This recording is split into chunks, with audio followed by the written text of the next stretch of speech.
ಇದು ನಿಮ್ಮ ಸಂಪೂರ್ಣ ನ್ಯೂಸ್ ಬಿಗ್ ಇಂಪ್ಯಾಕ್ಟ್ ಸ್ಟೋರಿಯನ್ನು ನಿಮ್ಮ ಎದುರಿಗೆ ಇಡ್ತಾ ಇದ್ದೀವಿ. ಇಂಪ್ಯಾಕ್ಟ್ ಮೇಲೆ ಇಂಪ್ಯಾಕ್ಟ್ ಮಾಡಿ ಮಾಡಿ ಒಂಥರ ಸಂಪೂರ್ಣಗೆ ಇಂಪ್ಯಾಕ್ಟಿನ ಅಮಲಿನಲ್ಲೇ ತೇಲು ಹೋಗ್ಬಿಟ್ಟಿದ್ದೀವಿ ನಾವು. ನಮ್ಮ ಸುದ್ದಿಗಳು ಅಷ್ಟು ಇಂಪ್ಯಾಕ್ಟ್ ಆಗ್ತವೆ. ಸುದ್ದಿ ಬಿತ್ತರಿಸಿದ ಕೇವಲ 18 ಗಂಟೆಗಳಲ್ಲಿ ಅಧಿಕಾರಿಗಳಿಂದ ಕ್ರಮ ಕೈಗೊಳ್ಳಲಾಗಿದೆ. ಎಲ್ಲಿ? ಅಕ್ರಮ ಕಲ್ಲು ಮಣ್ಣು ಗಣಿಗಾರಿಕೆ ಬಗ್ಗೆ ಸಂಪೂರ್ಣ ನ್ಯೂಸ್ ವರದಿಯನ್ನ ಬಿತ್ತರಿಸಿತ್ತು. ವರದಿನ ಬಿತ್ತರಿಸ್ತಾ ಇದ್ದಂಗೆ ಎಚ್ಚೆತ್ತುಕೊಳ್ಳಲಾಗಿದೆ ಅಧಿಕಾರಿಗಳು. ಸುದ್ದಿ ಬಿತ್ತರವಾಗ್ತಾ ಇದ್ದಂತೆ ಅಧಿಕಾರಿಗಳು ಎಚ್ಚೆತ್ತುಕೊಂಡಿದ್ದಾರೆ. ಭೂ ಸಂಪತ್ತು ಲೂಟಿ ಮಾಡ್ತಿದ್ದವರಿಗೆ ಡಿಸಿಯಿಂದ ನೋಟಿಸ್ ಜಾರಿಗೊಳಿಸಲಾಗಿದೆ. ನಮಗೆ ಲಂಗು ಲಗಾಮ ಹಾಕೋರು ಯಾರು ಇಲ್ಲ ಅನ್ನೋ ರೀತಿಯಲ್ಲಿ ಯಾರೆಲ್ಲ ವರ್ತಿಸ್ತಾ ಇದ್ರೋ ಈಗ ಅವರಿಗೆ ಸೂಚನೆಯನ್ನು ನೀಡಲಾಗಿದೆ.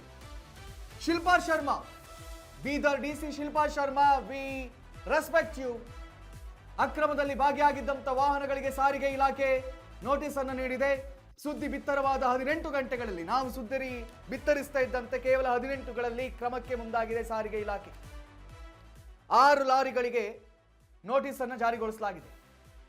ನೋಡಿ, ನಾವು ಈ ಸುದ್ದಿಯನ್ನು ಬಿತ್ತರಿಸಿದ್ವಿ. ನಮ್ಮ ಸುದ್ದಿಯ ಬಿಗ್ ಬಿಗ್ ಬಿಗ್ ಇಂಪ್ಯಾಕ್ಟ್ ನಮ್ಮ ಕಣ್ಣೆದುರಿನಲ್ಲ ಇದೆ. ಭೂ ಸಂಪತ್ತನ್ನ ಲೂಟಿ ಮಾಡ್ತಿದ್ದಂತಹ ಈ ಲೂಟಿಕೋರರಿಗೆ ಸರಿಯಾದ ರೀತಿಯಲ್ಲಿ ಪಾಠ ಕಲಿಸಿದೆ ಸಂಪೂರ್ಣ ವಾಹಿನಿ. ಡಿಸಿ ಮಾತಾಡಿದ್ದಾರಂತೆ ಶಿಲ್ಪಾ ಶರ್ಮಾ ಅವರು, ಕೇಳ್ಕೊಂಡು ಬನ್ನಿ.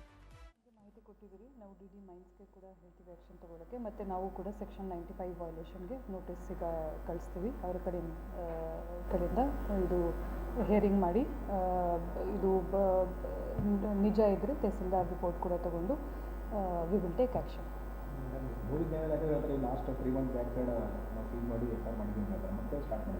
ಓಕೆ, ಅದೇ ನಾವು ಆ್ಯಕ್ಷನ್ ತಗೊಳ್ತೀವಿ.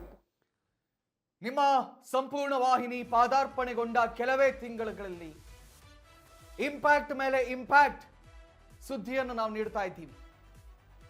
ನಾವು ಸುದ್ದಿ ಬಿತ್ತರಿಸ್ತಾ ಇದ್ದಂತೆ ಕೇವಲ 18 ಗಂಟೆಯ ಒಳಗಾಗಿ ಕ್ರಮವನ್ನು ಕೈಗೊಳ್ಳಲಾಗಿದೆ. ಈವನ್ ಡಿಸಿ ಕೂಡ ಸಂಪೂರ್ಣ ವಾಹಿನಿಯ ಜೊತೆ ಮಾತಾಡಿ ನಾವು ಕ್ರಮ ಕೈಗೊಂಡಿದ್ದೀವಿ, ನೋಟಿಸ್ಗಳನ್ನು ಜಾರಿಗೊಳಿಸಿದ್ದೀವಿ ಅಂತ ಹೇಳಿದ್ದಾರೆ.